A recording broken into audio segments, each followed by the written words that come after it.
Virtual reality seems like magic to many of us. In just mere seconds, a special pair of goggles transports us from our mundane lives to a world where we can fly through space or fight zombies.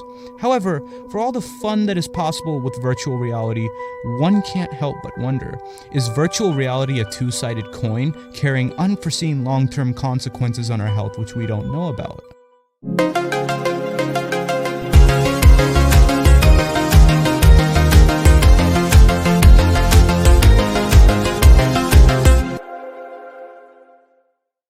In 2018 alone, around 171 million active virtual reality users were estimated to exist, with around 16 million being hardcore gamers. The virtual reality industry has grown a lot since then. As the technology's popularity continues to soar, questions regarding its long-term effects on health have been raised. But in order to take an accurate assessment of virtual reality's long-term effects on the human body, we need to consider this problem from two angles, a psychological and physiological one. Let's start with the psychological effects. Obviously, repeatedly engaging in activity which involves placing yourself in a falsely constructed reality designed to trick your brain is not without its side effects. We see a perfect example of this in Stanford's Becoming Homeless study, where 560 participants aged 15 to 88 from 8 different ethnic backgrounds were guided through several scenarios in virtual reality as an individual who lost their job and had to pick items around their apartment to sell. The results were astounding. Compared to individuals who underwent the becoming homeless experience on a desktop computer or from reading about it, the virtual reality participants had a much more empathetic attitude towards the homeless, and in the long term were far more likely to sign petitions for affordable housing, or agree with statements such as, "Our society does not do enough to help homeless people," compared to those in the desktop and reading experience. However, on the flip side, VR is just as capable of leaving a lasting negative emotional impact on the user. One study had a group of participants play a video game with frightening characters in VR, while another group played the same game on a laptop. Following the gameplay, the individuals who used VR experienced a stronger level of negative emotions compared to the laptop group. So, how exactly can virtual reality have such positive and negative psychological impacts on a magnitude much greater than other forms of technology used for the same activity? Well, to answer that, you need to understand this important rule. Everything psychological is biological.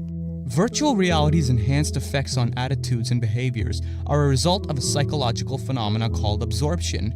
During absorption, an individual gives their complete attention to a limited set of stimuli from the environment while ignoring everything else.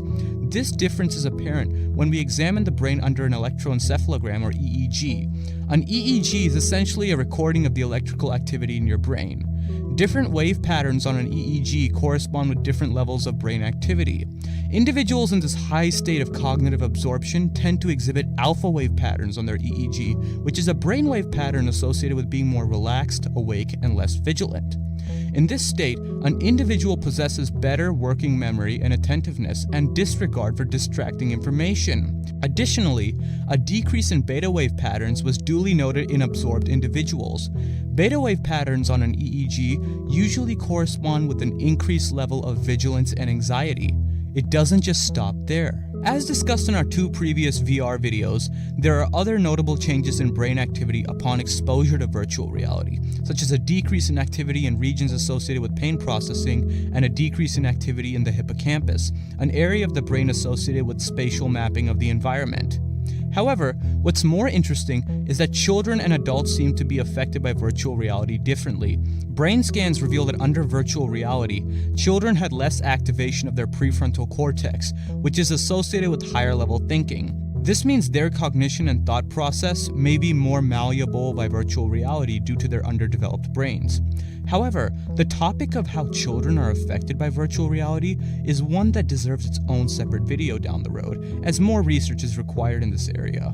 Also, on a side note, for those of you watching this with some worry and confusion, common side effects such as nausea, dizziness, and motion sickness have been noted. This is due to conflicting signals sent to the brain where your eyes detect you moving around in a virtual environment, while the fluids in your ear, which help you balance, detect that you are standing still in the real world. As a result, you may experience motion sickness. So please, use VR with caution if you are prone to such symptoms. So all in all, it seems the effects of VR are heavily dependent on the manner and purposes it's used for. The long-term effects of virtual reality on our brains is still a subject that is under heavy research, so more time is needed before we see any new information and insight that the scientific community has to offer.